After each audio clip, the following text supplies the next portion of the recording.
नमस्कार, political classes 2M YouTube channel पे आपका स्वागत है।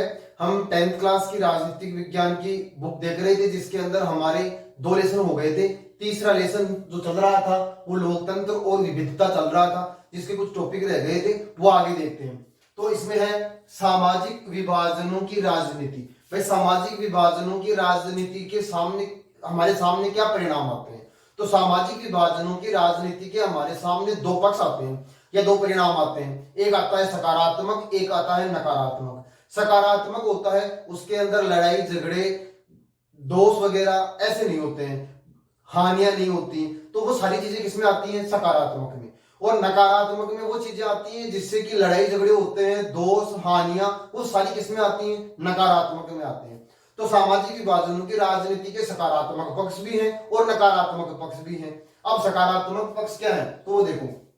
सकारात्मक पक्ष क्या है कि सामाजिक विभाजन जो पाए जाते हैं और जो सामाजिक विभाजन है उनके आधार पर यदि हम प्रतिस्पर्धा और होड़ नहीं करते हैं तो वो एक तरीके से विखंडन को उत्पन्न नहीं करती हैं। जैसे कि किसी एक वर्ग ने किसी एक पार्टी का समर्थन दिया तो इससे कोई टकराव की स्थिति उत्पन्न नहीं होती है, या फिर सरकार ने किसी एक वर्ग को उचित प्रतिनिधित्व देने के लिए उनकी उचित मांगों को स्वीकार किया तो इससे भी टकराव उत्पन्न नहीं होता है। तो देखो एक बात, राजनीति में सामाजिक विभाजन की हर अभिव्यक्ति फूट उत्पन्न नहीं करती है। जैसे विभिन्न समुदायों को उचित प्रतिनिधित्व देना, जैसे आरक्षण की व्यवस्था है तो आरक्षण की व्यवस्था टकराव को उत्पन्न नहीं करती है, न विभाजन को उत्पन्न करती है। ये तो कमजोर और पिछड़े हुए वर्ग को दूसरे वर्गों के बराबर लाने के लिए उनको एक तरीके से सहायता दी जाती है। फिर देखो, देने का प्रयास करना, उनकी उचित मांगों को स्वीकार करना, यानी कि उनकी मांगे ऐसी होनी चाहिए जो कि समाज के अंदर विखंडन को उत्पन्न नहीं करती हो। केवल हम यदि उस प्रकार की मांग को स्वीकार कर रहे हैं तो वो विभाजन या टकराव को उत्पन्न नहीं करता है। एक समुदाय के लोगों द्वारा प्राय किसी एक दल को दूसरों की तुलना में अधिक पसंद करना, तो ये कोई टकराव को उत्पन्न करता है, देश में विखंडन पैदा नहीं करते। इसी से सभी वर्गों को बराबर होने का क्या मिलता है? मौका मिलता है। तो ये तो हो गया सकारात्मक पक्ष। अब आता है नकारात्मक पक्ष।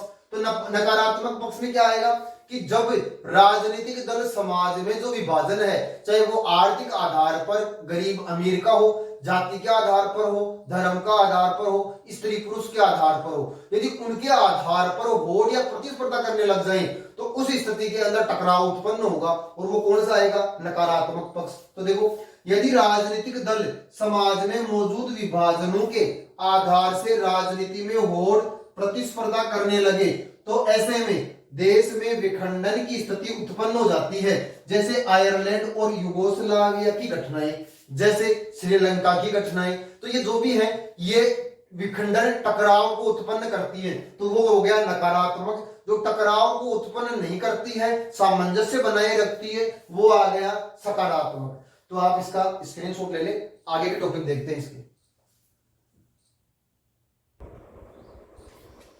कुछ महत्वपूर्ण वस्तुनिष्ठ क्वेश्चन है वो देखो। अमेरिका में नागरिक संरक्षण अधिकार आंदोलन किसने शुरू किया? तो किसने किया?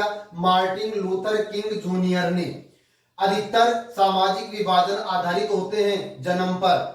श्रीलंका में श्रीलंका केवल सिंहलियों के लिए की मांग किस समुदाय की पहचान के विपरीत है? विपरीत बात कर रहा है, तो उल्टा, यानी कि तमिल समुदाय के।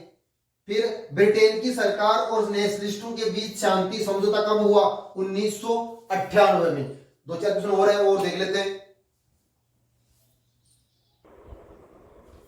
आगे देखो, विविधता को समाहित करने का सबसे अच्छा तरीका है लोकतंत्र। सामाजिक विभिन्नताओं, असमानताओं तथा अन्यायों की पहचान और उन्हें समाहित करने का सबसे अच्छा तरीका है लोकतंत्र। भारत के लोग पहले अपनी पहचान किससे जोड़ते हैं? भारतीय। वो भारत के लोग पहले अपने आप को भारतीय मानते हैं, उसके बाद किसी क्षेत्र या समुदाय या धर्म या जाति का सदस्य मानते हैं, जिससे कि उनमें टकराव उत्पन्न नहीं होता है। हम ऐसी चीजों के अंदर हमेशा सकारात्मक सोच ही रखेंगे, नकारात्मक नहीं रखेंगे। वैसे तो भारत के अंदर धर्म के आधार पर भी टकराव चलता रहता है, जाति के आधार पर भी चलता रहता है, लेकिन वो नकारात्मक बातें हैं, हम नकारात्मक बातें यहाँ नहीं लेंगे, हम लेंगे केवल सकारात्मक चीजें ही लेंगे यहाँ पर। अब आपको क्या करना है, आपको ये लेसन किताब से पढ़ना है और जहां जहां आपको लगे कि ये क्वेश्चन और पूछ सकता है उसको और अंडरलाइन करोगे और उसको और याद करोगे। ये महत्वपूर्ण जो क्वेश्चन थे वो मैंने आपको करवा दिए। धन्यवाद।